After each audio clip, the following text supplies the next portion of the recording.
Hello viewers, this is Jubilee Saikia and you're watching My News Any. The Bongaigaon District Administration has launched an eviction drive to reclaim the illegally land occupied for over 2 years at the premises of Sri Sri Raghunath Bigram Mandir Shatra. Here we are bringing you the full details.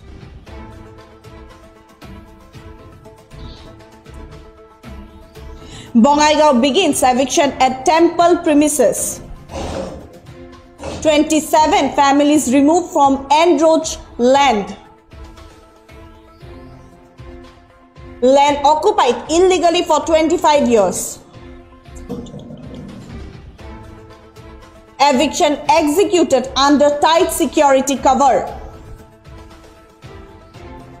Reclaimed land returned to Satra Committee. Yes, viewers, the Bongaigaon District Administration today launched an eviction drive to reclaim land illegally occupied for over 2 decades from the premises of the Sri Sri Raghunath Bigram Mandir Shatra situated in number 6 Bontora, Srijangram. Today, the temple Satra authorities had earlier alleged the portions of the institution's 349 bighas of land has been encroached upon by the individuals and families for the last 25 years despite repeated administration notice for voluntary evacuation. Today, in a significant move, the administration evicted 27 families from the disputed land and successfully restored the area to the temple trust. The operation was executed under tight security and in the presence of senior officials from the district and police administration. Officials confirmed that the eviction drive followed several unheeded directives and public notifications issued to the encroachers in the past. The reclaimed land is expected to be brought back under the formal management of the Satra Committee. Bye.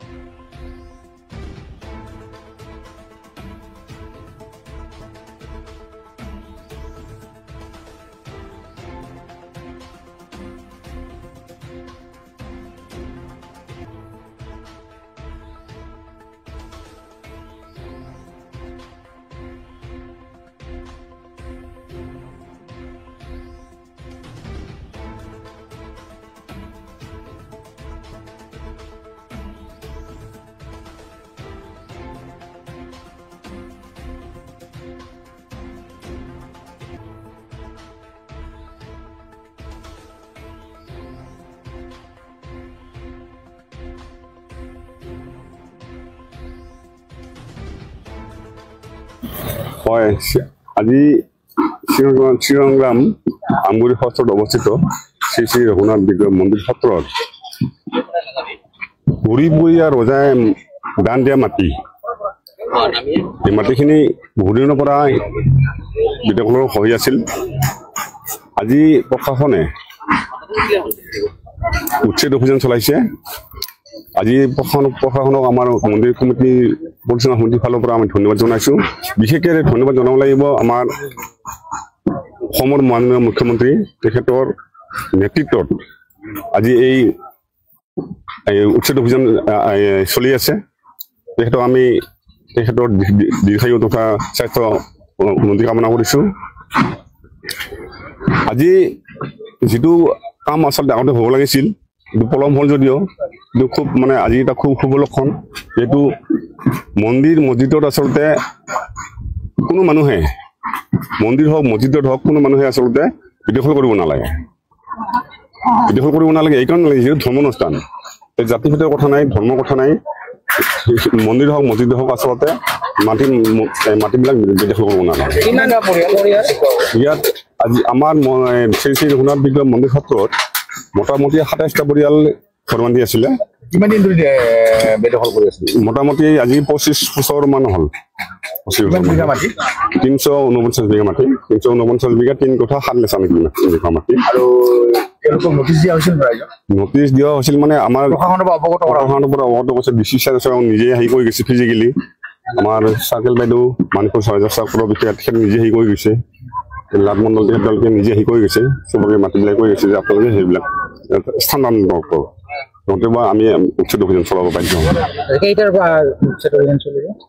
কেতিয়াৰ পৰা মোটামুটি আৰম্ভ হৈছে এতিয়া তেওঁলোকে আচলতে উচ্ছেদ অভিযান যদিও তেওঁলোকে আচলতে আমাক চৰকাৰক বা প্ৰশাসনক সম্পূৰ্ণভাৱে তেওঁলোকে হেৰি কৰিছে সহযোগ কৰিছে তেওঁলোকে নিজে নিজে মানে ঘৰবিলাক হেৰি কৰি আছে মানে আঁতৰাই লৈ যাই আছে এইখিনি আৰু ঠিক আছে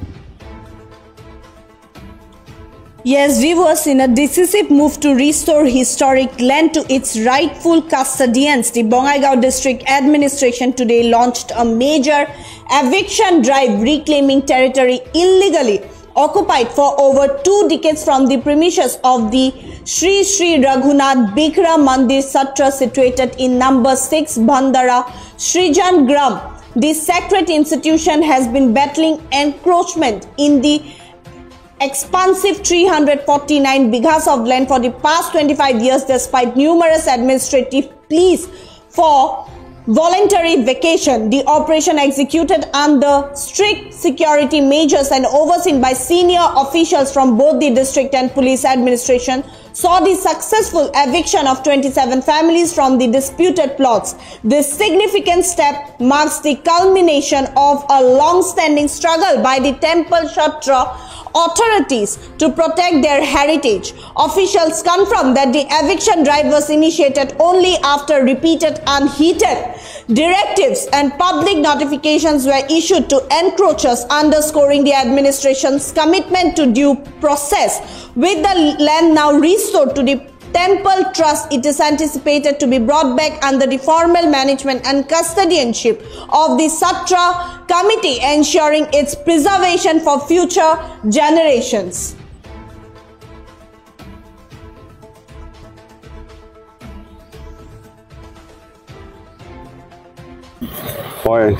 আজি শ্ৰীৰংগ্ৰাম আমগুৰি সত্ৰত অৱস্থিত শ্ৰী শ্ৰী ৰঘুনাথ বিগ্ৰহ মন্দিৰ সত্ৰত বুঢ়ী-বুঢ়ীয়া ৰজাই দান দিয়া মাটি এই মাটিখিনি বহুদিনৰ পৰা বিদেশৰ হৈ আছিল আজি প্ৰশাসনে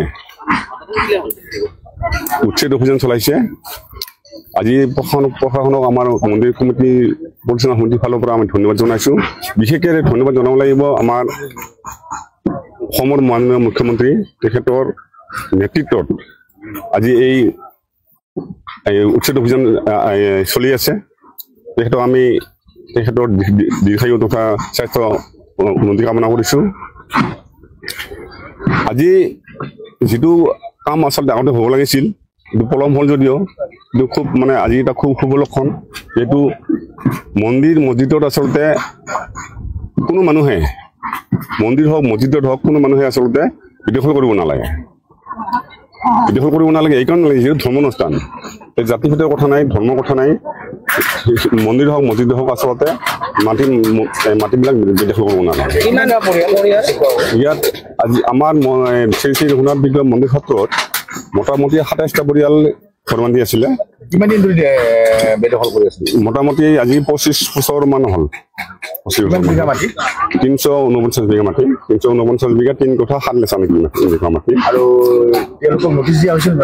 নটিচ দিয়া হৈছিল মানে আমাৰ প্ৰশাসনৰ পৰা অৱগত কৰিছে বিচিচিআই নিজে হেৰি কৰি গৈছে ফিজিকেলি আমাৰ চাৰ্কেল বাইদেউ মানিকপুৰ চাৰ্কেলৰ বিষয়ে তেখেত নিজে হেৰি কৰি গৈছে লাটমণ্ডল তেখেতলোকে নিজে হেৰি কৰি গৈছে চবকে মাটিবিলাক কৰি গৈছে যে আপোনালোকে সেইবিলাক স্থানান্তৰ কৰক নতুবা আমি উচ্ছেদ অভিযান চলাব পাৰিম কেতিয়াৰ পৰা মোটামুটি আৰম্ভ হৈছে এতিয়া তেওঁলোকে আচলতে উচ্ছেদ অভিযান যদিও তেওঁলোকে আচলতে আমাক চৰকাৰক বা প্ৰশাসনক সম্পূৰ্ণভাৱে তেওঁলোকে হেৰি কৰিছে সহযোগ কৰিছে তেওঁলোকে নিজে নিজে মানে ঘৰবিলাক হেৰি কৰি আছে মানে আঁতৰাই লৈ যাই আছে এইখিনি আৰু That's all for now. For further updates, keep watching My News Any.